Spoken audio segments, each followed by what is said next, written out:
Hi everyone, it's Double Team. We're back finally, Woo! and we have a new layout. We have a new everything. You've seen our chibis before. That was kind of like a teaser for that.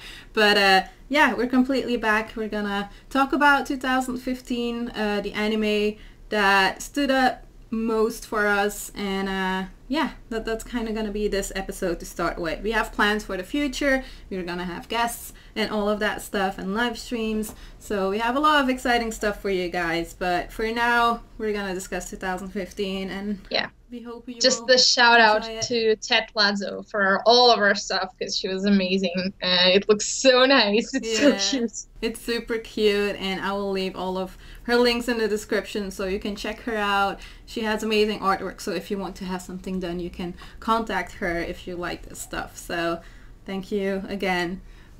So yeah, Miana, what do you think of the year of 2015 when it comes to anime?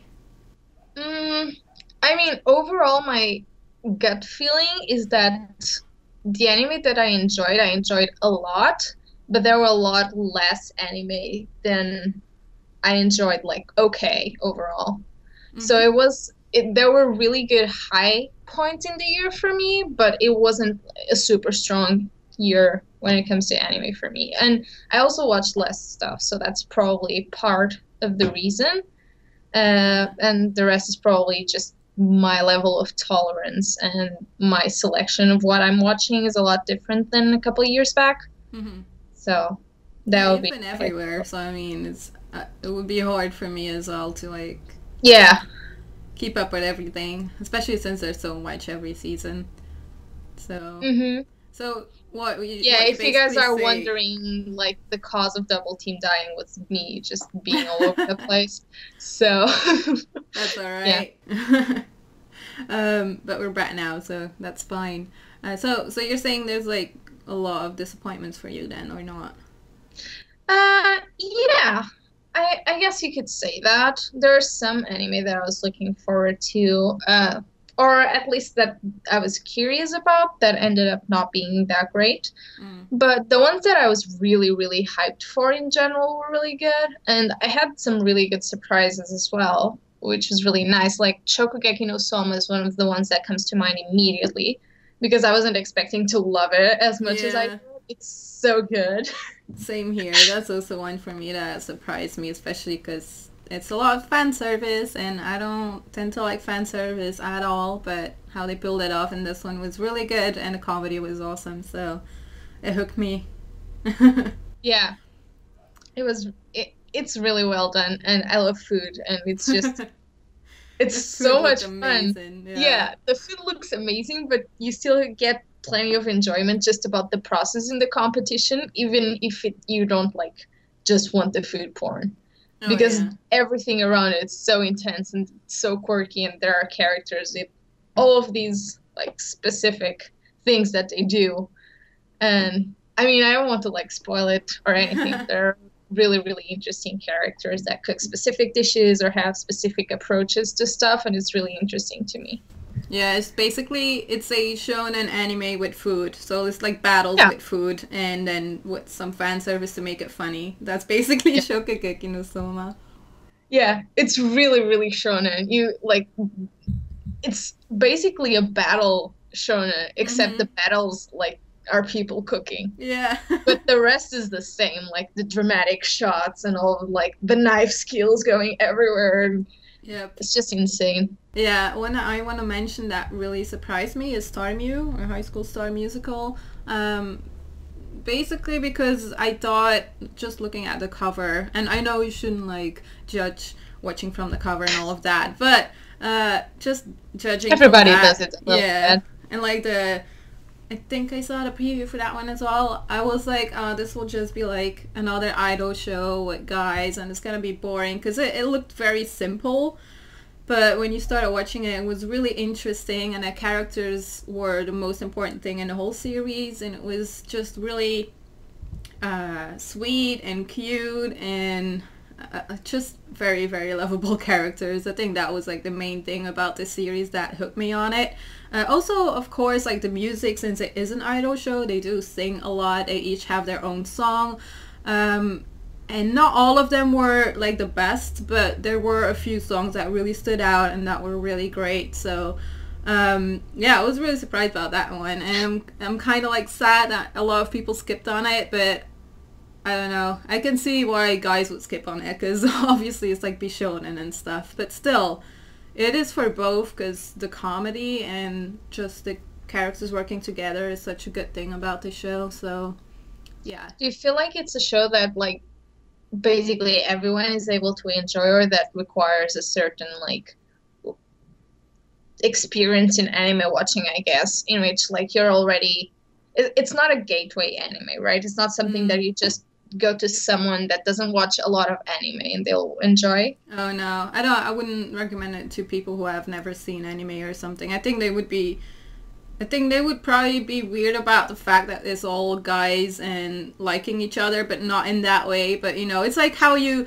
compare Free. It has that teamwork like Free, where the guys are really close to each other and they're really good friends at the end. And some people or some guys, I don't know, might be like, oh, well, what is this shit, you know? But I think people who have seen Free would probably really like Starmie, honestly, because of the teamwork and stuff, and just them being close and being good friends.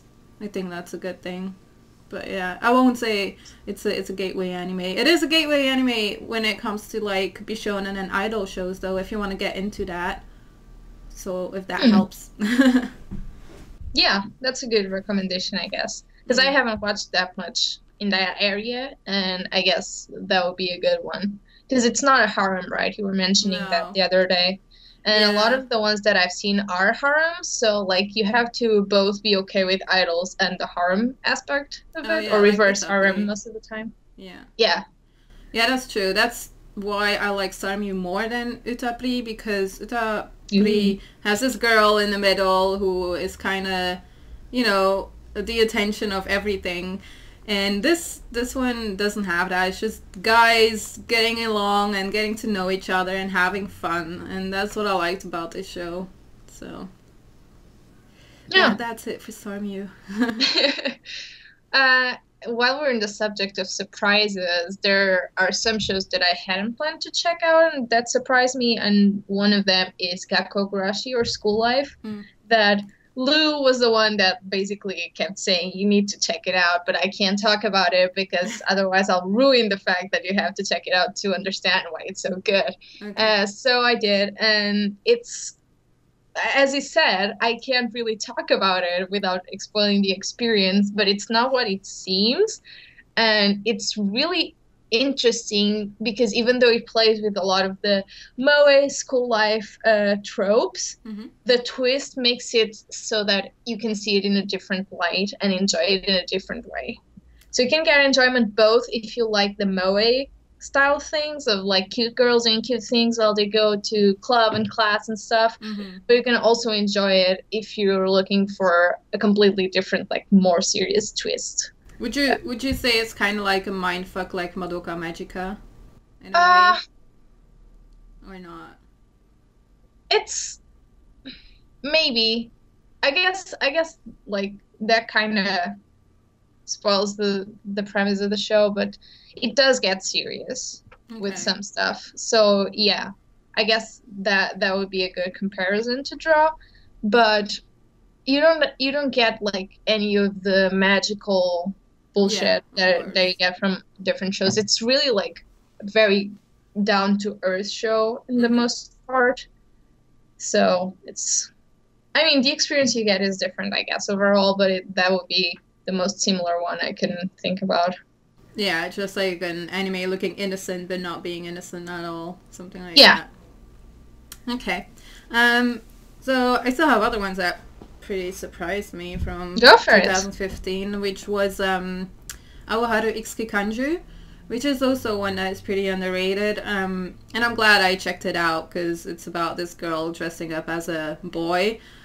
Why she does it exactly, we don't really know yet, but still this show was really interesting, and it felt like a sports anime at times, which was really nice because there's tournaments in there with them playing with BB guns, because it's about her getting involved into a team that plays survival games, and that's with BB guns. And it's really interesting because I've never seen an anime that focuses on survival games before, and not in this way at least, because normally if it's like survival games, it's pretty serious, and this one is serious at times when they are in the tournaments, but outside of that, it's a really nice slice of life kind of story as well into that, with some good comedy and some very lovable characters as well, and they are all very different from each other, and that's what I really like as well, because, you know, the girl is really different because she looks like a boy,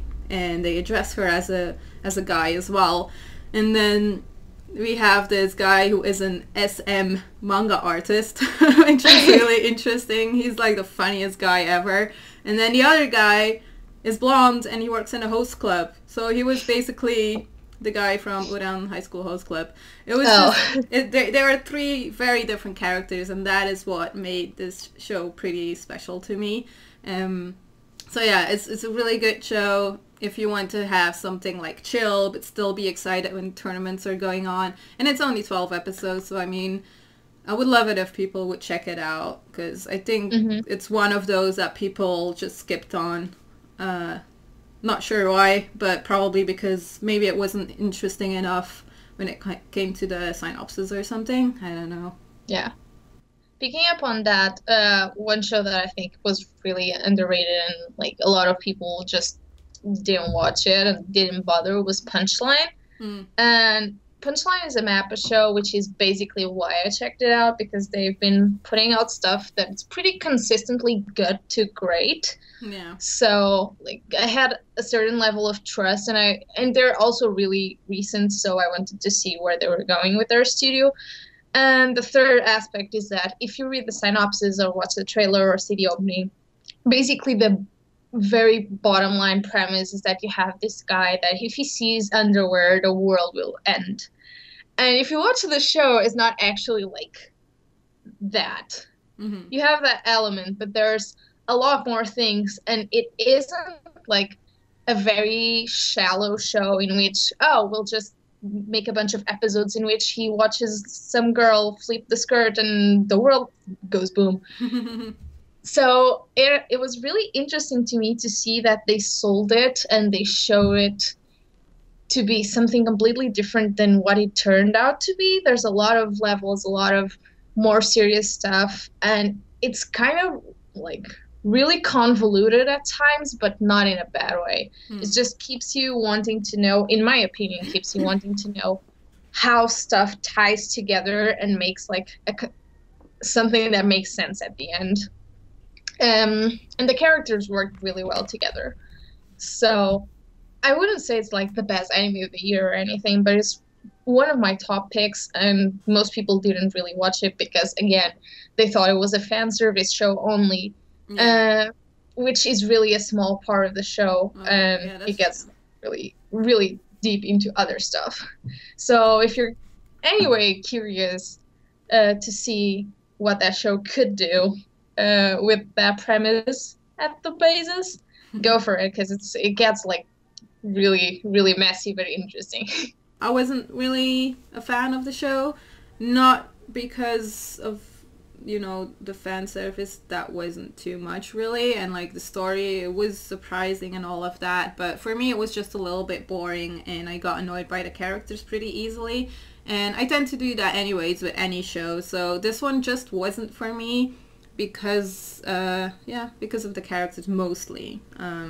But you've mentioned before that they work well together, and I do have to admit, when they are together it was pretty entertaining. It's just when they are separately, it's kind of different. Yeah. But it has a cat, Thalia. You should like every show that has a cat. Yeah, that's true. It does have a cat. And, I mean, I got pretty excited about that. But I don't know for sure what it was with this show. It just didn't speak to me. Oh, that's fine. I was just kidding. I know. Okay, so I want to mention some Shojo shows that we both watched because... Nice, because I was thinking about like bringing up the feels cutesy romance star. So I know you have watched No, you haven't watched Akatsuki no Yona, have you? No, I Okay. haven't. That's one that you should No, check I out. know. Sorry. But that's one that we didn't both check out. But I do want to recommend Akatsuki no Yona because it's a really, really good. Well, people say it's a reverse harem. I guess it kind of is because it's a girl surrounded with guys, but the guys are actually dragons. You should watch to actually understand it. So When you put it really, like that, now yeah. I'm a lot more interested. Because that seems really weird right now, but it's basically about this girl running away from home because stuff happens, which I also can't tell you because otherwise I'm going to spoil the story. But it's her trying to live on her own and be stronger and trying to collect these dragons in order to be able to do something. So that is basically Katsuki no Yona. It is interesting though, and it's really heartwarming as well. The characters are great, so that's all I'm gonna say about Yona. You're probably gonna have a really weird thought about Akatsuki no Yona now, because it looks very different from what I say now. No, I'm fine with that. I think every reverse harem at this point in time should start with something different like that, because that will get people's attention. Like, this is the girl that's traveling the world to see all of these exotic fish, but they happen to be shonen. Oh my god, that would be awesome. See? It's a whole market. Yeah, that's true. Just anything that changes into be shonen, that's fine. Exactly. But yeah, we both checked out Akagami no Shirayuki Himedo, or Snow White with the red hair. So adorable. They're so adorable. That was so cute. The main two people, it's just like, oh, it's meant to be, and it's really cute, and it's very fairy tale like. Yeah, it's supposedly a twist on Snow White, hence the title, but it has nothing to do with Snow White at all. No, nothing. Which I think is interesting though. But yeah, it does kind of have something to do with it in a way, but you will only know once you experience it and when you watch it, I feel like. I guess, but it's a very, very tiny connection in my opinion. It's mostly like romance and friendship. That's like the big thing about this, and having goals in life and knowing what you want to do, especially for her. That's very important, because it's not, you have the romance and everybody's super on board with it and it's adorable and all of that. But the fact that she has like goals in life and stuff she wants to do first and foremost, besides wanting to like spend more time with that person. Yeah. It's really makes her character a lot richer. Oh yeah. Because sure. she's a herbalist and she loves plants and medications and she wants to do stuff. It's not just like, oh, I saw that guy and now my life will be just that guy. Yeah, exactly. She's a very interesting character, to say the least. Yeah. Another one that we both checked out is Ori Monogatari, which is also a super cute show. Yeah. It was really interesting. What do you like the most about it? I like, oh, P2. I like, oh, where is he? Okay. I just like the difference between the characters, like the two main characters, and also the fact that it's not some romance anime where you have to wait till they are together. It's just, it kind of like starts off of that, and it's pretty obvious about it in the synopsis and previews as well, because everybody knows that it's about a couple.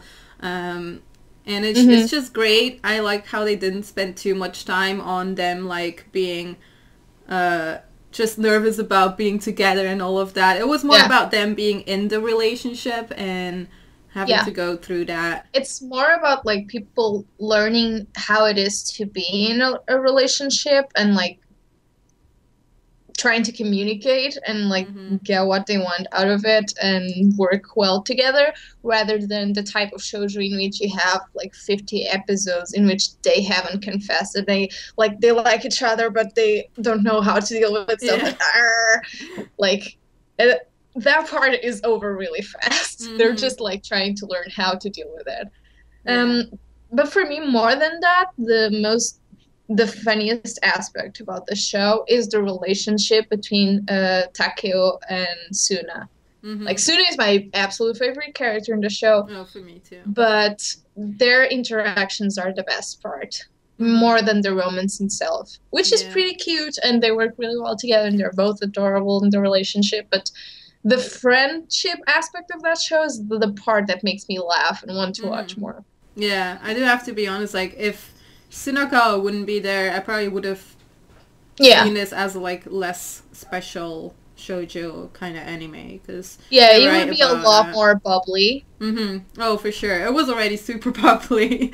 Whenever it was only them, it was like, wow, so much cute, so much pink, so much blushes, all of that. But Madhouse did this one, and I was really surprised about that, because they did such a good job on doing a shoujo show. I was really surprised by that. Yeah, but of course it looks great. Oh yeah. And I mean, everybody at this point knows about the show, but the main couple is like a super cute, tiny, like easygoing kind of girl. But the main guy is not a Bishonen. He's like a huge, super strong, like 2 meter high guy that doesn't look like your typical, like, I guess the object of affection of most of those shows is someone that will look like very nice and kind and pretty and does all of these sort of like things. But it was really, really refreshing to me, the fact that he's not seen like an outcast. It's not like the journey of someone who has no friends and no social life getting a girlfriend. He's a person that, like, he has lots of friends. He has mostly guy friends, but he's like super, super tight with his group. And like all of the guys in his class are like talking to him every time and like asking for advice, and he does sports and like he's like he has hero. all of this going on. It's just like he didn't have a girlfriend, but it's fine. Yeah, that's true. But yeah, we really recommend Ori Monogatari. It was definitely one of my favorites as well. One more Suna. Suna was the best. Yeah, Suna was best boy, obviously. I remember. Yep. That's fun though. Okay, so we don't have too much time anymore, but I guess one that we really need to discuss is One Punch Man. Yeah, I was gonna say, we need to at least, like, we can skip the crappy ones, but we need to talk. Ouch. We need to talk about the hype shows. Never mind me hurting myself. That happens all the time. We need to talk about One Punch Man. That's the important thing. One Punch Man. I mean, it was definitely one of the best. It was one of my top 3 for sure. The comedy. Yeah. Ugh. I mean, comedy is already something that I'm really, like, hyped for every time. And One Punch Man just does it so perfectly that I was so satisfied with it. And knowing that I read the manga and then seeing the anime, also done by Madhouse again. I mean, God. Madhouse was strong this year. It was crazy. But, yeah, it looked so good. It was so refreshing in a way as well, because I don't know any show that is like One Punch Man, to be honest. Or maybe you could kind of not compare it, but like Gintama is also shonen and comedy, but they focus more on like heavy parodies. And One Punch Man does it as well, but it's not simple, but it's like it's not like really out there. Like, if you have watched a lot of shonen, you will get it, I guess. But even though you haven't watched any shonen, it will still be really funny to watch. So I think, like, for me, Gintama is a sort of comedy that doesn't work all of the time with me. And One Punch Man is the sort of comedy that for me is like really on point. Because it uses the situations very well, but more than that, they use the animation really well. And the music, like the soundtrack, made some moments that were really silly appear really intense, which in turn would make them look even sillier. Like just Geno's going on about his past when Saitama is like, I don't fucking care. And you have like all of these songs going behind that are like super dramatic. It's just like, it was a work that all of the elements in the animation, the storyboard, all of that was really, really heightening the original material and making it, like, taking it to the next level. So it just worked so well. Yeah, it worked really well. I'm just happy with how it turned out. Kind of hoping for a second season because they kind of left on like a cliffhanger. Yeah, they have more stuff to do, but I think they don't have enough manga material to adapt yet. So I'm okay with waiting because I don't want them to rush and just go downhill with this. Mm-hmm. So yeah, but it's really, really good. And if you skipped on it, why? Everybody was talking about it, and everybody's been talking about the manga for ages. You need to get on it. Yeah. And then like just a quick reference to all of the season 2s and 3s that were great this year. It was a really, really good year for second and third seasons. We got Kuroko, we got more Noragami, which is even better than season 1. Oh, yeah. Noragami and Kuroko are definitely like really, really high. And then Haikyuu started as well, season 2, so that was... And more Durarara! Yeah, Durarara as well. Although I still need to watch because...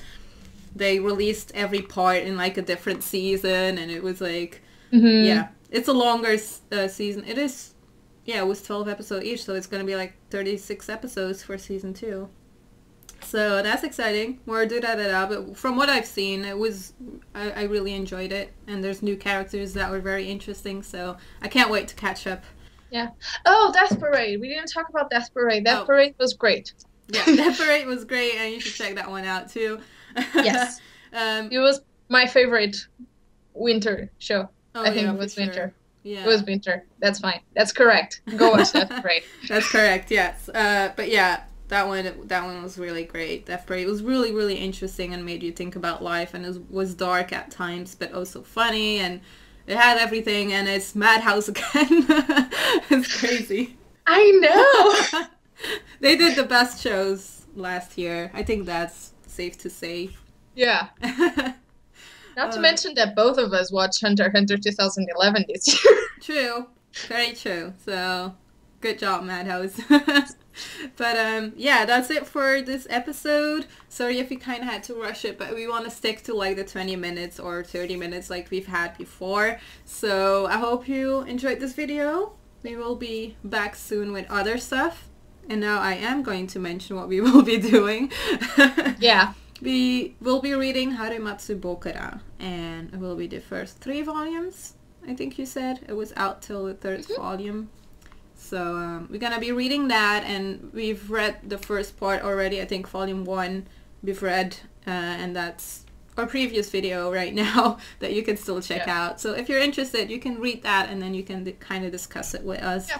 In the next double team. Please do tell us if you want, like, 2015 is over at this point, but if you still want us to rant about the shows we didn't like, that we didn't talk about too much, or characters or something, feel free to tell us what you'd like to hear more. Because we have plans, but we can always add more. Oh yeah, for sure. Yeah, every recommendation is welcome. So, yeah, we will see you guys soon, and thank you for watching. Bye. Bye.